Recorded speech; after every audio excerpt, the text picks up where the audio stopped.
Want to shop Walmart Black Friday deals first? Walmart Plus members get early access to our hottest deals. Join now and get 50% off a 1-year annual membership.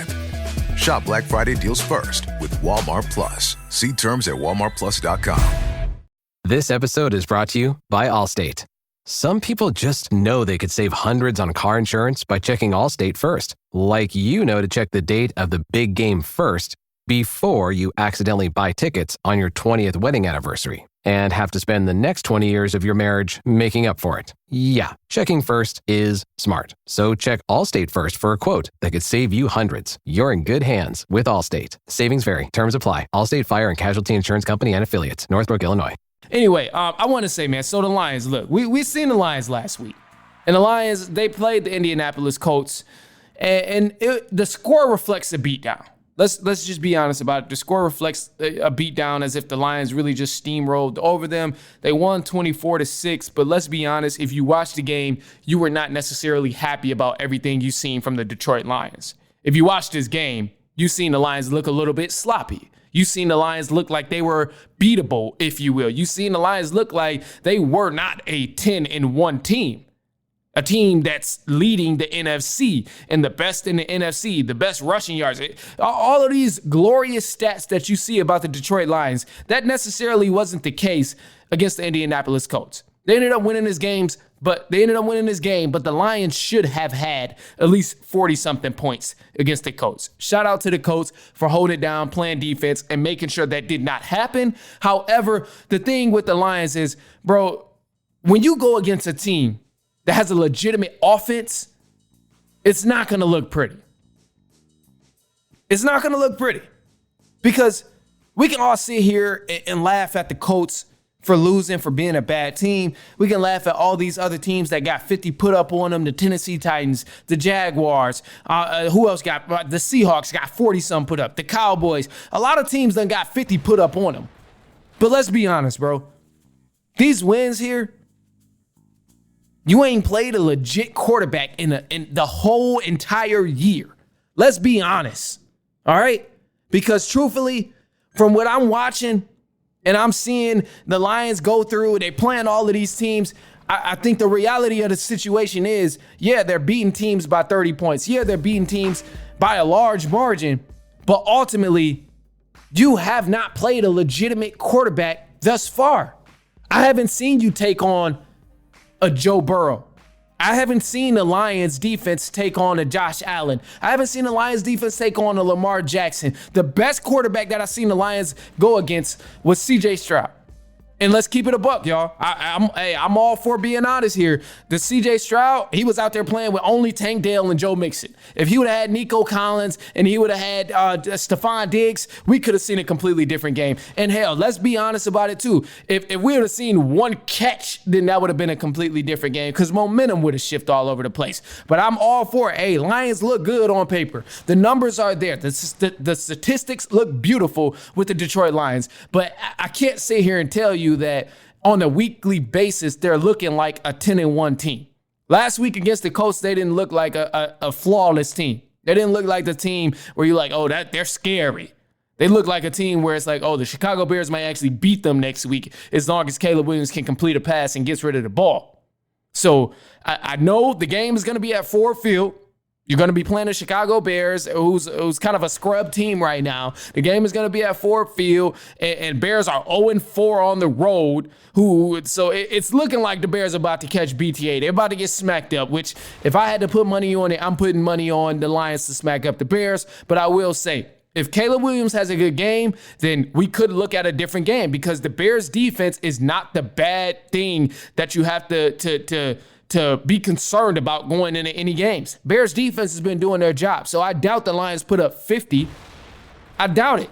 I would be shocked. Honestly, I would be kind of surprised. Will it happen? Maybe. Should Bears fans hope for it? Maybe. But the Lions, man, they're good. They got a dynamic duo and running back. I get all of that. I know how great they are. But on a weekly basis, they're not every week looking as good as the statistics are showing.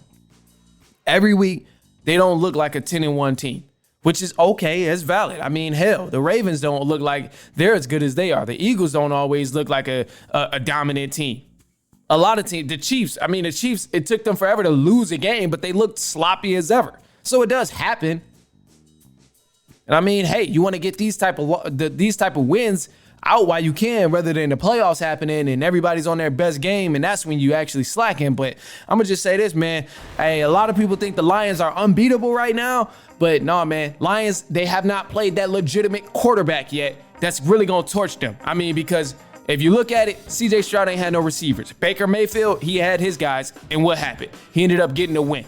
Whatever excuse you have about, oh, well, Baker Mayfield did this, the Lions wasn't good. Hey, keep them excuses on. But I'm just saying, the Lions, they look solid. But on a week-to-week basis, they're not always as consistent against the Colts. If the Colts had an offense, we could have seen a different game. And down in this schedule, when I'm seeing Caleb Williams, Jordan Love, Josh Allen as the next few quarterbacks, whichever quarterback steps up and actually can make throws and be consistent and limit turnovers, that might be the team that sneak another win from underneath the Lions' belt. That's all I'm saying, bro. Hey, don't let the stats fool you. Don't let them stats fool you about, oh, the Lions is first in this, the first in that. First. Don't let all these statistics fool you. Watch the game, homie. Watch the game, and you will see what I mean by the Lions aren't always on their A game. Because they turn it over. They play sloppy. They get some 3-and-outs too, especially in the beginning of the game. You know how they start slow. So other teams who not striking fast and not striking while the iron's hot, that's on them. But you go against the Buffalo Bills, that's going to be a test. That's going to be a nice test. You play Green Bay Packers in Green Bay, that's going to be a test. Yeah, I know what you did to Green Bay earlier, but that's going to be a test. So I'll just leave it at that, man. And hey, we going to see come Thanksgiving games and all of these things. Just watch the game, homie. Just watch the game. That's all I'm going to say. You ain't got to listen to me. You ain't got to tell me if I'm right or wrong. I know I'm right. Most of the time. A majority of the time. But watch the game, homie. You gonna see what I'm talking about. You gonna be like, damn, oh man, you know what? Lions do look kind of shaky. I know they say they leading in rushing and they're top 5 team in rushing, they're top 3 in rushing, they're top 3 in passing in the NFC. But damn, they do look beatable. The Falcons on a good day could get the Lions. Maybe I'm out my ways. Maybe I done let the passion get to me just a little bit with the Falcons comment. Maybe just a little bit with the Falcons comment. I don't know, but we'll see. Look, I'm going to leave y'all with this, man, because, look, a couple days is going to be Thanksgiving. By the time you hear this, it's going to be Thanksgiving. You might listen to it on Thanksgiving, after Thanksgiving. Who knows? I be trying to figure out when y'all listening to it. I don't know. Some statistics I can see, some stats I cannot see. So I'm going to just leave it at that. But anyway, I'm gonna be out, man. I'm gonna leave y'all with a positive note too, because I like to do that. And with the sake of the holidays being here, all I'll say, man, is just be grateful for yours, man. Be grateful for yours. Whatever that is, whether you got big family, small family, family you hate, family you can't stand, just be grateful for yours. Be grateful. If you can't stand seeing your family, be grateful you don't have to see them all the time. If you love seeing your family, be grateful you're close with them. So I'm gonna just say that, man. That's the positive note for the day.